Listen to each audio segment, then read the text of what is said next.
اعوذ باللہ من الشیطان الرجیم بسم اللہ الرحمن الرحیم والمرسلات عرفا فالعاصفات عصفا والناشرات نشرا فالفارقات فرقا فالملقيات ذکرا عذرا او نذرا انما توعدون لواقع۔ قسم ہے ان کی جو پے در پہ بھیجی جاتی ہیں، پھر طوفانی رفتار سے چلتی ہیں، پھر اٹھا کر پھیلاتی ہیں، پھر ان کو پھاڑ کر جدا کرتی ہیں، پھر وہ فرشتوں کی قسم جو وحی لاتے ہیں، جو القاء کرتے ہیں ذکر کو، لوگوں کو اللہ تعالیٰ سے معذرت چاہنے کے لیے یا آخرت کا خوف دلانے کے لیے، جس چیز کا تم سے وعدہ کیا جا رہا ہے، قیامت ضرور واقع ہونے والی ہے۔ یہاں سے سورہ مرسلات شروع ہو رہی ہے، مکی صورت ہے، 50 آیتوں اور 2 رکوعوں پر مشتمل۔ اس صورت میں بھی آخرت اور قیامت کے تعلق سے اس بات کیا گیا ہے، اور جو اس کو ماننے سے انکار کر رہے ہیں ان کو اس بات کی طرف متوجہ اور خبردار کیا گیا ہے کہ اس کے نتائج بہت ہولناک ہوں گے، اس وقت تم کو معلوم ہوگا۔ اور اس میں اللہ تعالیٰ نے کچھ چیزوں کی قسم کھائی ہے آخرت کو ثابت کرنے کے لیے، اور اس بات کو گواہ بنایا ہے کہ قرآن اور محمد صلی اللہ علیہ وسلم جس آخرت کے بارے میں فرما رہے ہیں، جو خبر دے رہے ہیں، وہ بالکل صحیح اور درست ہے اور وہ واقع ہو کر رہے گی۔ اور پھر اس سے استدلال کرتے ہوئے بتایا کہ وہ قادر مطلق جو زمین پر ایسے حیرت انگیز چیزیں بنا سکتا ہے، تو پھر اس کے لیے کیا مشکل ہے کہ قیامت برپا کر دینا اور آخرت کا لا دینا۔ اور وہ حکیم ہیں، اس کے سارے فیصلے حکمت پر مبنی ہوتے ہیں، اور کوئی بھی فیصلہ بے مقصد نہیں ہوتا۔ اس لیے اس دنیا کو بنانے کے بعد اس کا ایک انجام ہونا چاہیے، یہ ضروری تھا۔ اگر ایسا نہیں ہوتا تو پھر یہ حکمت کے خلاف بات ہو جاتی، اور یہ سارے کا سارا جو نظام بنایا گیا ہے وہ فضول اور بیکار ہو جاتا۔ ان آیتوں میں اللہ تعالیٰ نے چند چیزوں کی قسم کھائی ہے، لیکن اس کا نام نہیں بتایا گیا کہ وہ کیا چیزیں ہیں۔ اس کی صفتوں کو بتایا گیا ہے، موصوف کا تذکرہ نہیں آیا ہے۔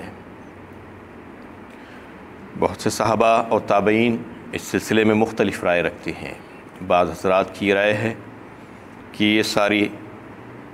قسمیں جو کھائی گئی ہیں وہ اس کے موصوف فرشتے ہیں، جن چیزوں کی قسمیں کھائی گئی ہیں، جو صفتیں یہاں پر ظاہر کی گئی ہیں، اس کے موصوف فرشتے ہیں۔ اور بعض حضرات کی رائے ہے کہ جن کی قسم یہاں پر کھائی گئی ہے وہ اس کے موصوف جو ہے ہوائیں ہیں۔ اور حضرت ابن کثیر نے فرمایا کہ پہلی 3 صفتیں جس کی قسم کھائی گئی ہیں وہ ہواؤں کے لیے ہے، اور بعد کی 2 جس کی قسم کھائی گئی ہے وہ فرشتوں کے لیے کھائی گئی ہے۔ 5 صفتیں یہاں پر لائی گئی ہیں کچھ چیزوں کی، ایک ہے مرسلات، دوسرے ہے عاصفات، تیسری ناشرات، چوتھے فارقات، اور پانچویں ملقیات ذکرا۔ تو حضرت ابن کثیر نے جیسا فرمایا کہ پہلے کی 3 صفتیں ہواؤں سے متعلق ہے، تو اس میں یہ ہے کہ ہواؤں کو جو اللہ تعالیٰ جو بھیجتے ہیں اس کا تذکرہ ہے پہلی صفت، والمرسلات عرفا، یعنی وہ ہوائیں جو بادل اور بارش کو لے کر مسلسل چلتے رہتی ہیں، اس کا تذکرہ ہے اس میں پہلی صفت میں۔ فالعاصفات عصفا،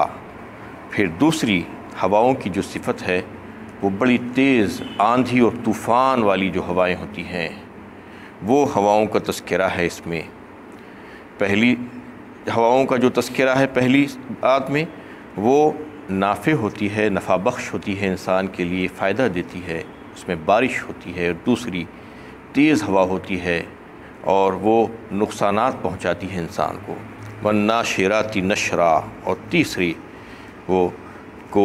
بارش کے بعد بادلوں کو پھاڑ کر اس کو منتشر کر دیتی ہے یا بادلوں کو آسمان پر پھیلا دیتی ہے۔ یہ تین قسم کی ہواؤں کا تذکرہ یہاں پر اللہ تعالیٰ اس کی صفت کے ساتھ کر کر اس کی قسم کھا رہے ہیں، کیونکہ ہوائیں مختلف ہوتی ہیں، اس کی نوعیت الگ الگ ہوتی ہے۔ بعض وقت باد نسیم ہوتی ہے، بعض وقت گرم ہوائیں ہوتی ہیں، موسم کی تبدیلی کے لیے ہوائیں چلتی ہیں، بارش لانے کے لیے ہوائیں چلتی ہیں، مختلف قسم کی ہوائیں ہوتی ہیں۔ ویسے ہی فرشتے جو ہوتے ہیں ان کی مختلف جماعتیں ہیں، اس کی مختلف اوصاف ہوتے ہیں، ان کی مختلف ان چیزوں کے وہ حامل ہوتے ہیں۔ تو بعد میں دو کا جو تذکرہ گیا ہے، فالفارقات فرقا، کہ اس میں فرشتوں کا ذکر ہے کہ وہ فرق کرنے والی وحی لے کر نازل ہوتے ہیں۔ فارقات سے فرق ہے یعنی جو جدا جدا کر دیتی ہے، جیسا کہ اللہ کا کلام قرآن یہ بھی جو ہے فرقان ہے اس کو، اور دیگر وحی کو لے کر آنے والے۔ فالملقیات ذکرا، اور پھر اس میں بھی انہی فرشتوں کا ذکر کر کے اللہ تعالیٰ نے قسم کھائی ہے کہ جو ذکر کا مطلب یہاں پر قرآن یا مطلق وحی ہے، اس کو لے کر انبیاء علیہ السلام کے اوپر وہ نازل ہوتے ہیں اور اس کا القاء کرتے ہیں ان کے اوپر اللہ کی طرف سے، عذراً او نذرا۔ اور پھر اس میں اللہ تعالیٰ نے جو ہے یہ بات بتا دی کہ یہ لوگوں کو معذرت چاہنے کے لیے یا آخرت کا خوف دلانے کے لیے کیا جاتا ہے۔ اس میں جو صفتیں پہلے ہواؤں کی لائی گئی اس سے یہ بتانا مقصود ہے کہ ہوائیں تو انسان کو محسوس ہوتی ہے اور اس سے فائدہ بھی ہوتا ہے اور اس سے نقصان بھی ہوتا ہے، اس لیے اس میں غور و فکر کرے تو کوئی نتیجہ نکل سکتا ہے، کوئی بات سمجھ میں آ سکتی ہے۔ باقی دو صفتیں جو فرشتوں کی بتائی گئی ہے جو وحی سے متعلق ہے وہ محسوس تو نہیں ہو سکتی، لیکن اس میں اگر غور و فکر کرے تو پھر اس سے فائدہ ہو سکتا ہے اور کوئی انجام کو پہنچا جا سکتا ہے۔ اس میں انہیں کفار مکہ جو انہیں مسلمانوں سے یہ کہتے تھے اور نبی صلی اللہ علیہ وسلم سے کہ آپ ہم کو جو ڈرا رہے ہیں قیامت کے تعلق سے تو اس کو ہمارے پاس لا کر دکھا دیجئے تو ہم اس کو مان لیں گے۔ اللہ تعالیٰ اس میں فرمانا چاہ رہے ہیں کہ قیامت تو وہ ایسی چیز ہے کہ وہ ساری انسانیت کا مقدمے کا ایک فیصلہ ہوگا اس دن، اور یہ کوئی معمولی بات نہیں ہے کہ کوئی مسخرہ اس کو یہ کہنا شروع کر دے کہ مجھے لا کر دکھا دو تو میں مان لوں گا۔ یہ کوئی تماشا نہیں ہے کہ اس کو جب چاہے جب لایا جا سکے، اس کے لیے اللہ تعالیٰ نے ایک وقت مقرر کر دیا ہے اور وہ اپنی وقتی مقررہ ہی پر آئے گی، کسی کے کہنے سے نہیں آئے گی، یہ اس میں اللہ تعالیٰ نے بتا دیا۔ ہاں اس کے تعلق سے جو آنے والی ہے، جو واقع ہونے والی ہے، اس میں کسی قسم کا کوئی شک و شبہ نہیں ہے۔ مختلف دلائل کے ذریعے سے اس صورت میں اس بات کو سمجھایا گیا ہے کہ مکافات عمل کا سلسلہ یہاں پر بھی جاری ہے۔ وہ جو نظام ہے مکافات عمل، یعنی کوئی آپ کام کرتے ہیں تو اس کے ایکشن کو جو ریاکشن کہا جاتا ہے، کوئی کام کرتے ہیں تو اس کے مقابلے میں کوئی دوسری چیز ہوتی ہے، تو اس میں جو ہے مکافات عمل یہاں پر بھی ہے، لیکن وہ پورا نہیں ہے، مکمل نہیں ہے۔ اس لیے اس بات کا تقاضا کرتا ہے کہ کوئی ایسا وقت ہونا چاہیے جس میں ساری بھلائیاں اور برائیوں کے نتائج ہو، اس میں اس کی جزا اور سزا ہونا چاہیے۔ اس لیے قیامت کو لانا اور آخرت والی زندگی ضروری ہے۔ انسان کی اپنی پیدائش پر اس میں غور و فکر کے لیے کہا گیا ہے کہ انسان کو کیسے ایک حقیر نطفے سے پیدا کیا گیا، وہ خود اس میں غور و فکر کری، اس کے بعد پھر اللہ تعالیٰ نے اس کو ایک مکمل انسان بنا دیا۔ جب ایسا وہ پہلی بار کر سکتا ہے تو پھر دوبارہ وہی انسان کو پیدا کر دینا ایسا کون سا مشکل کام ہے، یہ بتا دیا گیا ہے۔ اور انسان اپنی زندگی بھر پیدا ہونے سے لے کر مرنے تک کا اسی زمین پر رہتا اور بستا ہے، چلتا اور پھرتا ہے۔ پھر جب وہ مرتا ہے تو اس کے سارے اجزاء کہیں اور پر غائب نہیں ہو جاتے بلکہ یہیں پر رہتے ہیں، ایک ایک ذرہ اس کا یہیں پر رہتا ہے۔ منہا خلقناکم وفیہا نعیدکم ومنہا نخرجکم تارۃ اخری، سورہ طہ 16 پارے میں اللہ تعالیٰ نے اس بات کچھ کا اظہار فرمایا کہ یہ خزانہ ہے زمین کہ اس سے ہم نے تم کو نکالا، یہیں سے نکالا، اور پھر تمہارے مرنے کے بعد ہم تمہیں اسی زمین میں لوٹاتے ہیں اور پھر اسی سے دوبارہ تم کو برآمد کیا جائے گا آخرت میں حساب و کتاب کے لیے۔ تو یہ تمام باتیں بتانے کے بعد یہ بتانا چاہ رہے ہیں اللہ تعالیٰ کہ اللہ کی قدرت سے کوئی چیز بعید نہیں ہے، اللہ کی قدرت پر یقین رکھنا چاہیے۔ اور جو حکمت ہے اللہ تعالیٰ کی یہاں پر یہی ہے کہ اس زندگی کے بعد دوبارہ اور ایک زندگی، آخرت والی زندگی پیش آنے والی ہے، اور اگر ایسا نہیں ہوگا تو پھر یہ حکمت کے خلاف بات ہو جائے گی کہ اس میں دنیا میں لوگوں کو انہیں زندگی بخش دی گئی اور نعمتیں دے دی گئی، پھر اس کے بعد بغیر حساب کے ان کو ایسے ہی چھوڑ دیا جائے، جو چاہے کر لو۔ ایسا نہیں ہو سکتا، یہ اللہ تعالیٰ کی حکمت کے خلاف ہے۔ تو پھر آخر میں ان متقیوں کا اور اللہ سے ڈرنے والوں کا تذکرہ کیا گیا ہے جو آخرت پر یقین رکھتے ہیں، ایمان رکھتے ہیں، اور اس کی وجہ سے اسی دنیا میں، اسی زندگی میں اپنی عاقبت سنوارنے کے لیے کوششیں کرتے ہیں، اور اپنے عقائد کے ذریعے اور اپنے اعمال اور کردار کو جو ہے ان بدعمالیوں سے روکنے کی کوشش کرتے ہیں تاکہ ان کی عاقبت اور آخرت جو ہے اچھی ہو جائے۔ اس کے برخلاف جو لوگ ہیں، جو منکرین آخرت ہے، جو اللہ تعالیٰ کی عبادت سے منہ موڑنا چاہتے ہیں، وہ لوگوں کو متنبہ کیا گیا ہے کہ تم اگر نہیں ماننا چاہتے تو نہ مانو،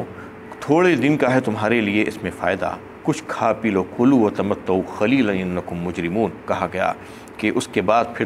تمہیں ہمارے پاس ہی آنا ہے اور اس وقت تمہارا انجام بہت برا ہوگا۔ اس میں یہ ساری باتیں جو ہے واضح کر دی گئی، اور بالکل آخری میں یہ بتا دیا گیا کہ یہ قرآن ہدایت ہے سراسر، اور اگر کوئی اس سے نصیحت حاصل نہیں کر سکا ہے تو اس کا مطلب یہ ہے کہ اب دنیا میں اس کو کسی بھی چیز سے نصیحت اور ہدایت نہیں مل سکتی، کیونکہ یہ قیامت تک رہنے والی ایک واحد کتاب ہے جو سرچشمہ ہدایت ہے۔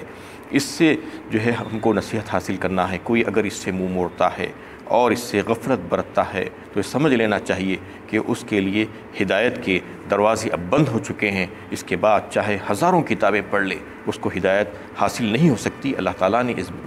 اس کو واضح فرما دیا۔ تو بات شروع ہوتی ہے اس میں کہ ہواؤں کے بھیجنے کے سلسلے میں کہ اللہ تعالیٰ ہوائیں بھیجتے ہیں۔ یہ ہوائیں خوشگوار بھی ہوتی ہیں، جیسا بارش اور بادل اور کو لے کر آتی ہیں، جو انسانی ضروریات کی تکمیل کرتی ہے۔ ایک انسان بارش کے بغیر، پانی کے بغیر زندہ نہیں رہ سکتا، یہ اس کے لیے خوشخبری ہوتی ہے۔ اور پھر جو ہے فرشتے کا ذکر ہے کہ وہی کا ذکر ہے اس میں، یہ انسان کی روحانی تقاضوں کی تکمیل کرتی ہے۔ پہلے جو بارش اور بادل وغیرہ ہے، یہ انسان کی جسمانی تقاضوں کی جو ہے تکمیل ہوتی ہے اس سے، اور فرشتے اور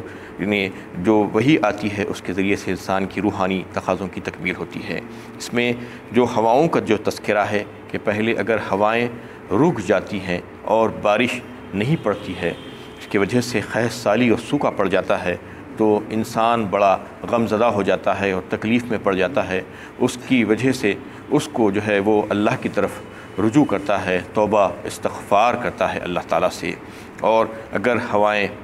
جو ہے اچھی ہیں، خوشگوار ہیں، اور باران رحمت برس رہی ہے، اللہ تعالیٰ کی طرف سے بارش ہو رہی ہے، تو پھر وہ اللہ کا شکر بجا لاتا ہے۔ اور پھر اگر ہوائیں تیز ہو جائے، آندھی طوفان بن جائے، تو اس وقت اس کے لیے بڑی خطرناک ثابت ہو سکتی ہے، اس سے وہ خوف کر کے اللہ تعالیٰ سے رجوع ہو جاتا ہے۔ تو اس میں ان تمام ہواؤں کے تعلق سے بتایا گیا ہے۔ اور پھر فرشتے جو وہی لے کر اس کے لیے آتے ہیں، اس کی روحانی تسکین کا باعث بن جاتے ہیں۔ عذراً او نذرا فرمایا، لوگوں کو اللہ تعالیٰ سے معذرت چاہنے کے لیے یا آخرت کا خوف دلانے کے لیے۔ یہ یعنی انبیاء علیہ السلام پر جو وحی نازل کی جاتی ہے، اس میں ایک تو یہ ہے کہ جو مومن بندے ہیں، اہل حق جو ہیں، ان کے لیے ان کی جو کوتاہیاں ہوتی ہیں اس میں معذرت کرنے کا سبب بن جاتی ہیں۔ جو احکامات ان کے لیے بھیجے جاتے ہیں، جو وحی کے ذریعے سے ان کے اوپر انبیاء علیہ السلام پر نازل ہوتے ہیں، تو پھر وہ جو ہے ان کی جو کوتاہیاں ہو جاتی ہیں جو عام مومنین کی،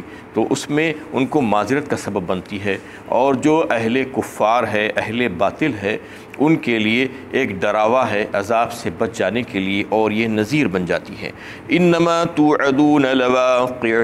جس چیز کا تم سے وعدہ کیا جا رہا ہے تو وہ واقع ہو کر رہے گی۔ کون سی چیز کا وعدہ؟ قسم کھا کر وعدہ کیا گیا ہے اس میں، ہواؤں کی قسم یا فرشتوں کی قسم یا دونوں کی ملا کر قسم، یہ کھا کر یہ وعدہ کیا گیا ہے کہ آخرت واقع ہونے والی ہے، قیامت برپا ہونے والی ہے، اور پھر اس میں حساب و کتاب اور جزا و سزا یقینی ہے اس کا وعدہ کیا گیا ہے، یہ وعدہ پورا ہو کر رہے گا۔ فَإِذَا النُّجُومُ طُمِسَتْ وَإِذَا السَّمَاءُ فُرِجَتْ وَإِذَا الْجِبَالُ نُصِفَتْ، پھر جب ستارے مانند پڑ جائیں گے اور جب آسمان پھاڑ ڈالا جائے گا، جب پہاڑ اپنی جگہ سے اکھیڑ دیے جائیں گے، وہ اڑتے پھریں گے۔ اس میں نقشہ کھینچا ہے اللہ تعالیٰ نے قیامت کا، جو قیامت کے اس بات کی بات ہو رہی تھی کہ قیامت واقع ہونے والی ہے۔ جب واقع ہوگی تو پھر اس وقت کیا عالم ہوگا، یہ نظام جو اللہ تعالیٰ نے آج بنا کر اس کو ایک باندھ دیا ہے، وہ نظام ویسا اس وقت نہیں رہے گا، وہ تہ بالا ہو جائے گا اور توڑ پھوڑ مچا دی جائے گی، اور اس کی گرہ جو ہیں جو باندھی ہوئی ہے کھول دی جائیں گی۔ آج سب چیزیں اپنے اپنے محور میں گھومتی ہوئی نظر آتی ہیں، کیونکہ اللہ تعالیٰ نے اس کو ایسے باندھ کر رکھا ہے۔ وہ سارے ستارے اور سیارے اس دن مانند پڑ جائیں گے، ٹوٹ پھوٹ ہو جائے گی، جیسے سورہ انفطار میں، سورہ انشقاق میں، سورہ تکویر میں اللہ تعالیٰ نے مکمل نقشہ کھینچا ہے کہ قیامت میں کیسی کیسے واقعات پیش آئیں گے۔ آسمان ٹوٹ پھوٹ جائے گا، ستارے بے نور ہو جائیں گے اور ان کی روشنی کھینچ لی جائے گی، پہاڑ چلائے جائیں گے۔ ان تمام باتوں کا یہاں پر بھی اللہ تعالیٰ نے ایک نقشہ کھینچ کر بتایا ہے کہ یہ واقعات جب پیش آئیں گے، وَإِذَا الرُّسُلُ أُقِّتَتْ، اور جب سب پیغمبر وقت مقررہ پر جمع کیے جائیں گے اور قیامت قائم ہو جائے گی، پیغمبروں کو بلا کر ان سے گواہی لی جائے گی اپنی اپنی قوموں کے تعلق سے کہ کیا تم نے اپنی قوموں کو اللہ کا پیغام پہنچا دیا تھا۔ یہ اس وجہ سے کہ اللہ تعالیٰ اپنی حجت پوری کرنا چاہیں گے ان مجرمین کے لیے جنہوں نے جو ہے انکار کیا تھا، تو ان سے پوچھا جائے گا کہ واقعی میں کیا انہوں نے تمہارے سامنے پیغام پیش کر دیا تھا؟ تو حجت جب پوری ہو جائے گی تو پھر ان کی سزائیں تجویز کی جائیں گی۔ یہ تمام باتیں اس وقت پیش آئے گی۔ وآخر دعوانا ان الحمد للہ رب العالمین۔